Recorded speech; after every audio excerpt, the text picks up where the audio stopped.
நீங்க ஆசையா ஆசையா ஒரு புது வீடு வாங்குறீங்க. அடுத்த நாளே சுவத்துல ஒரு போட்டோ மாட்டலான்னு போறீங்க. ஒரே ஒரு தட்டு தட்டுறீங்க, சல்லுன்னு சிமெண்ட் பூச்சு பேர்ந்து கீழே விழுது. ஏன் இப்படி நடக்குது? இதுக்கு என்னதான் தீர்வு? வாங்க இத பத்தி தான் இப்ப விளக்கமா பார்க்க போறோம். சுவத்துல ஆணி அடிச்சதும் அது இப்படி உடைஞ்சு விழுந்தா நம்ம எல்லாருக்கும் மனசுல முதல்ல வர்ற கேள்வி இதுதான். அடடா, பில்டர் நம்மள ஏமாத்திட்டாரோ, தரமில்லாத பொருள் ஏதாவது போட்டு கட்டிட்டாரா அப்படின்னு மனசுக்குள்ள ஒரு சின்ன பயம் வரும். ஆனா நிஜம் அது இல்ல. இந்த சீனை கொஞ்சம் கற்பனை பண்ணி பாருங்க. உங்க கல்யாண போட்டோவையும் இல்ல புதுசா வாங்கின பெரிய டிவியையோ மாட்டலான்னு ஆசைப்படுறீங்க. சுத்தியலையும் ஆணியும் எடுத்து ஓங்கி ஒரே அடி. ஆனா அடுத்த செகண்ட் ஆணி உள்ள போறதுக்கு பதிலா அந்த இடமே பொழந்துகிட்ட வருது. உள்ள இருக்கிற செங்கல் எல்லாம் தூள் தூளா உதிர்ந்து கொட்டுது. செம கடுப்பாகும்ல. சரி, அப்போ உண்மையில என்னதான் நடக்குது? இங்க பிரச்சனை ஃபில்டர் மேல இல்ல, நாம இன்னும் பழகிக்காத ஒரு புதுவிதமான கட்டுமான தொழில்நுட்பத்தை தான் இருக்கு. வாங்க அதை பத்தி பார்க்கலாம். Hello everyone, welcome to Connect and Build. Sit back, relax, and enjoy the video. Let's get started.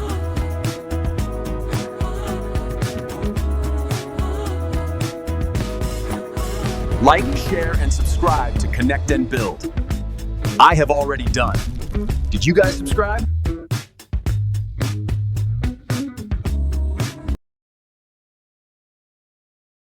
நம்ம தாத்தா பாட்டி காலத்து வீடுகள்ல எல்லாம் நல்ல கனமான அடர்த்தியான செங்கலை பயன்படுத்தினாங்க. ஆனா இப்போ கட்டுற பெரிய பெரிய அபார்ட்மெண்ட்கள்ல பில்டிங்கோட மொத்த பாரத்தை, அதாவது அதோட டெட்லோட குறைக்க வேண்டியது ரொம்ப முக்கியம். அதுக்காகத்தான் இப்போ எடை குறைவான AAC பிளாக்ஸ் அப்படிங்கறத பயன்படுத்துறாங்க. இதுதான் மொத்த பிரச்சனைக்கும் ஆணிவேர். இந்த AAC பிளாக்கை சிம்பிளா புரிஞ்சுக்கணுமா? ஒரு பிரெட் இல்லனா ஸ்பாஞ்ச் ஞாபகம் வச்சுக்கோங்க. அதுல எப்படி லட்சக்கணக்கான சின்ன சின்ன காத்து ஓட்டைகள் இருக்குமோ அதே மாதிரிதான் இந்த AAC கல்லுக்குள்ளேயும் குட்டி குட்டி காத்து குமிழிகள் இருக்கும். இதனால இது சூப்பரா வெப்பத்தை தடுக்கும். ஆனா இங்கதான் ஒரு ட்விஸ்டே இருக்கு.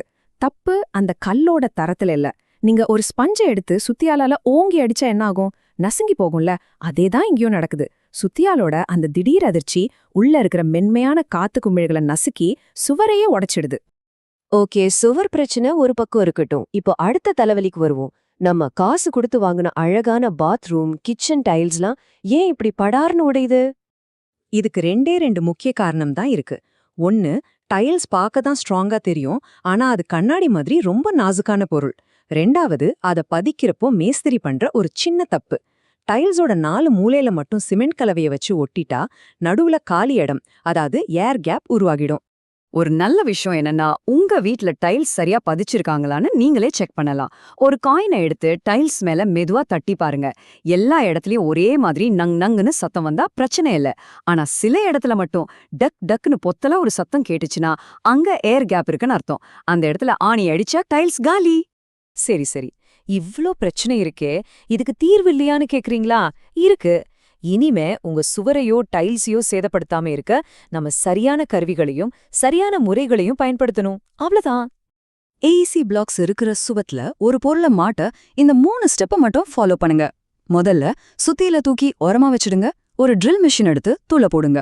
ரெண்டாவது, அந்த ஓட்டக்குள்ள ஒரு நைலான் பிளக்க சொருகுங்க. கடைசியா ஸ்க்ரூ வச்சு டைட் பண்ணுங்க. அப்படி பண்ணும்போது அந்த பிளக் உள்ள நல்லா வெறிஞ்சு சுவரை கிரிப்பா புடிச்சுக்கும். அப்புறம் யானை கட்டி இழுத்தாலும் அது வராது. டைல்ஸ்ல துளை போட சில சீக்ரெட்ஸ் இருக்கு. முதல்ல எந்த இடத்துல துளை போடணுமோ அங்க ஒரு மாஸ்கிங் டேப் போட்டுங்க. அப்போதான் ட்ரில் பிட் வழுக்காம நேரா போகும். ரெண்டாவது, டைல்ஸுக்காகவே இருக்கிற ஸ்பெஷல் பிட்டை பயன்படுத்துங்க. கடைசியா ரொம்ப முக்கியம், ஆரம்பத்துல மெதுவா ட்ரில் பண்ணுங்க. அப்போதான் டைல்ஸ்ல ஒரு சின்ன கீறல் கூட விழாம வேலைய முடிக்க முடியும். ஓகே, போட்டோ ஃப்ரேம், கடிகாரம் மாற்றுறதெல்லாம் ஈஸி. ஆனா TV, water heater, kitchen cabinet மாதிரி வெயிட்டான பொருட்களை எப்படி பாதுகாப்பா மாற்றுறது? இதுதான் பெரிய சவால். இது வெறும் வசதிய பத்தின கேள்வி இல்ல, நம்ம பாதுகாப்ப பத்தின ரொம்ப ரொம்ப முக்கியமான கேள்வி. சாதாரண நைலான் பிளக் எல்லாம் இந்த மாதிரி கனமான பொருட்களை தாங்காரு. தெரியாம மாட்டிட்டீங்கன்னா அது சுவரோட பேரந்து நம்ம தலை மேல விழக்கூட வாய்ப்பு இருக்கு. பொருளோட எடைக்கு ஏத்த மாதிரி சரியான ஆங்கரை நம்ம தேர்ந்தெடுக்கணும். இந்த ஸ்லைடு அதை ரொம்ப அழகா விளக்குது. நடுத்தரமான எடைக்கு டோகிள் போல்ட் யூஸ் பண்ணலாம். அது சுவருக்குள்ள போய் கொடை மாதிரி விரிஞ்சு வெயிட்டை எல்லா பக்கமும் பரப்பிடும். ரொம்ப அதிகமான எடை, அதாவது பெரிய டிவி, கீசர் மாதிரி விஷயங்களுக்கு கெமிக்கல் ஆங்கர் தான் ஒரே வழி. இது ஒரு ஸ்பெஷல் பசையை யூஸ் பண்ணி போல்ட பாறை மாதிரி சுவரோட ஒட்ட வச்சிடும். ஆக கடைசிய நாம புரிஞ்சுக்க வேண்டிய விஷயம் ஒன்னே ஒண்ணுதான். இப்ப இருக்கிற நவீன சுவர்கள் தரமற்றவை அல்ல, அவை வேறொரு தொழில்நுட்பத்தில் கட்டப்பட்டவை, அவ்வளவுதான். அந்த டெக்னாலஜிக்கு ஏத்த மாதிரி நம்ம வேலை செய்யற முறைகளையும் கருவிகளையும் நாம அப்டேட் பண்ணிக்கணும். இனிமே உங்க வீட்ல சுத்தியல்ல கையில எடுக்கிறதுக்கு முன்னாடி ஒரு நிமிஷம் யோசிங்க. உங்க வீடு கட்டுற தொழில்நுட்பம் மாறிடுச்சு, நாமளும் அதுக்கேத்த மாதிரி மாறணும். சரியான கருவியை பயன்படுத்துறது உங்க நேரத்தை மிச்சப்படுத்தும், பணத்தை மிச்சப்படுத்தும், அதை விட முக்கியமா உங்க பாதுகாப்பை உறுதி செய்யும். யோசிப்பீங்கல்ல?